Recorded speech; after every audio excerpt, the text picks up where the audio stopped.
Hi, I'm Steve Darshevsky. I have been a middle or high school teacher for 10 years. Although I've taught many different content areas, the majority of my experience is in the social sciences. I firmly believe digital technology is going to revolutionize the education environment. It is this belief that played a major role in why I decided to obtain my master's degree in educational technology. I want to be the driving force of this change, not only within my school district, but also within every aspect of education. I believe through the MET program at Boise State University, I have a solid foundation to do just that. I now seek to have a greater impact on decisions made outside of my classroom and have begun to consider the doctoral program as well. 4 projects completed in the EdTech program provide an excellent snapshot of my master's education. In EdTech 503, I learned about instructional design. Throughout the course, I analyzed, designed, evaluated, and revised a fictitious project for the school district I worked. Upon completion of the course, it occurred to me, why should this project remain fictitious? Therefore, I took my research and analysis report, used the information within it, and designed an asynchronous online professional development for my colleagues. The professional development introduces and guides participants through the basic features of and steps to creating a class in Haiku's learning management system. I used the free version of Canvas as the delivery platform for this professional development.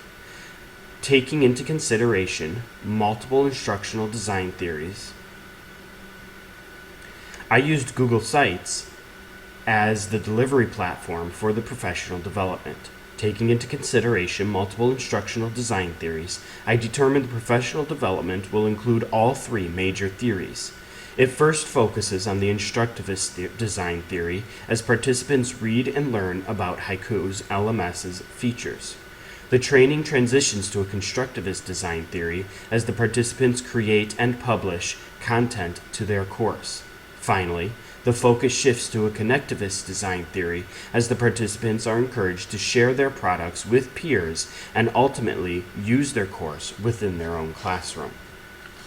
In this example, this is the start page that the participants go to, and it introduces the course and what they are to achieve. We will move into an overview of the course, which highlights the exact objectives and procedures of the course. There's a discussion board, and in the discussion board it is divided up according to content area. I have a student perspective section in which the participants will gain an idea of what the students will see as they use Haiku. A teacher perspective area, and I focus on the CARP design principles throughout, which is contrast, alignment, repetition, and proximity. I introduce these principles to the participants and demonstrate them throughout the professional development. I then conclude with a training evaluation so that I can gain feedback in order to revise and improve this course.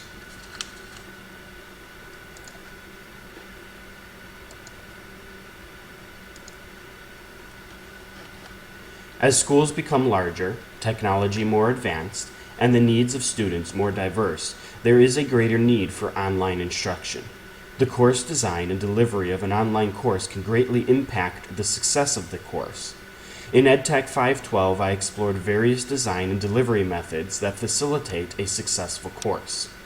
Upon completion of EdTech 512, I created a course that, although is designed to be online, could also be delivered in a face-to-face environment. That following semester, I used the course within my own classroom to teach about late 20th century American history. Overwhelmingly, the students either met or exceeded my expectations of them. I was most concerned with the justification presentation students were required to deliver at the end of the course. In the presentation, students shared and defended their findings in front of their class and a panel of peer judges. The questions the panel asked each student and the experts' responses demonstrated clear evidence of the achievement of the objectives. Here I also use the CARP design principles and again begin with a course introduction providing resources. In this course there are a total of 5 different modules. We have an overview of presidential administrations, going into U.S. foreign policies of each president, the domestic policies of each president, how to effectively evaluate presidential policies, and then in the final modules, students were asked to actually classify the presidents from 1945 to 2000 in a hierarchical list and justify their findings. There is a course evaluation here as well, so that students can provide me with feedback in order to revise and improve the course. One concept that has grown in popularity over the past 10 to 20 years, though it is not a new concept and has been used for centuries, is games-based learning and gamification. The growth in popularity is sparked by the advancement of digital technology. In EdTech 504, I wrote a synthesis of games-based learning, describing it and providing examples of its use within a social science classroom. In EdTech 531 and 532, my understanding and views of games-based learning continued to expand. In EdTech 531, my classmates and I used 3D Game Lab created by Boise State University to complete quests. The quests are designed to further my understanding and knowledge of games-based learning theories and practices, using Celia Pierce's book, Communities of Play, as a guide. The class focused on the methodology of social construction in learning. Here we see 3D Game Lab, and you can see that there are a number of different quests that became available throughout the course, and any one of these quests would net a various number of experience points, which would eventually allow you to rank up through the Game Lab.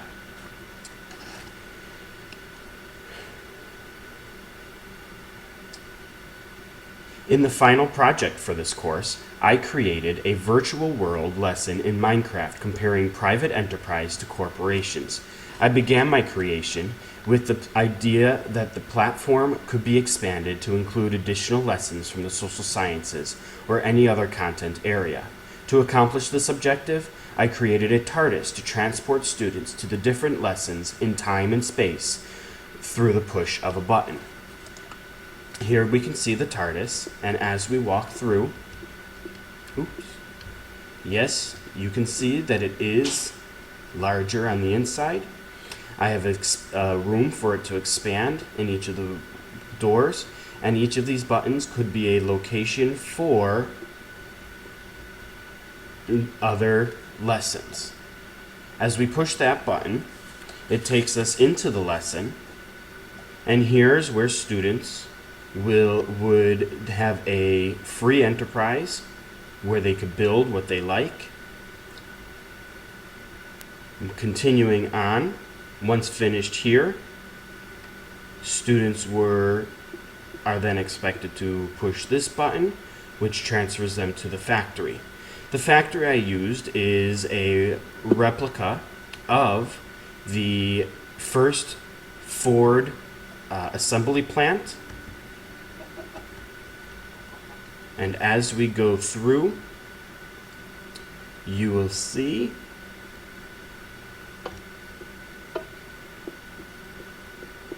that students here are expected to work together as a team within their group in order to accomplish the goal of creating a vehicle just like the prototype, which I will show you momentarily.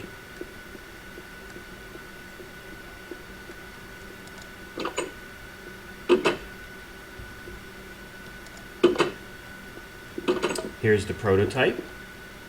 Students would have the supplies provided to them, and they build that prototype for them.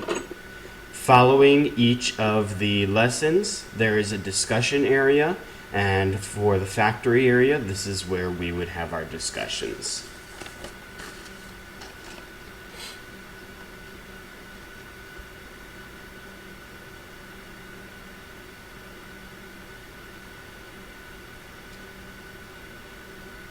This type of virtual world learning provides students a hands-on virtual environment and allows students to experience and explore concepts that were previously not possible.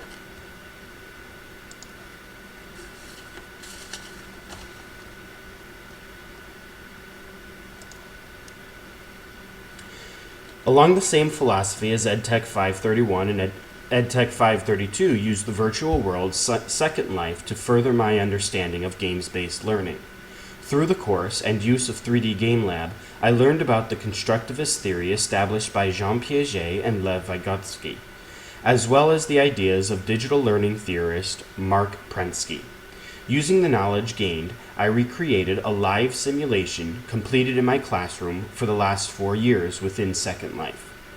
In this simulation, I repurposed the building to resemble Ellis Island. The objective is to allow students the ability to experience the confusion, chaos, and difficulty of immigrating to the United States in turn of the 20th century.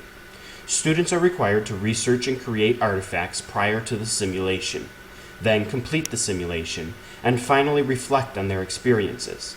To conclude the lesson, students produce a presentation using their choice of medium to illustrate their journey to the United States, the experiences at Ellis Island, and their life in the country after entry.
Entering the EdTech program 2 years ago, I was very apprehensive.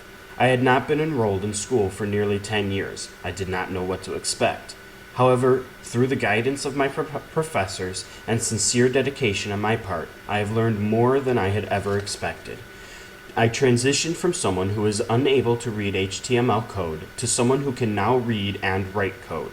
The greatest accomplishment from the EdTech program is the transition from someone who occasionally used technology in the classroom to an educational technology leader. I am always looking for ways to integrate technology into my own teaching and suggesting ways for my colleagues to do the same.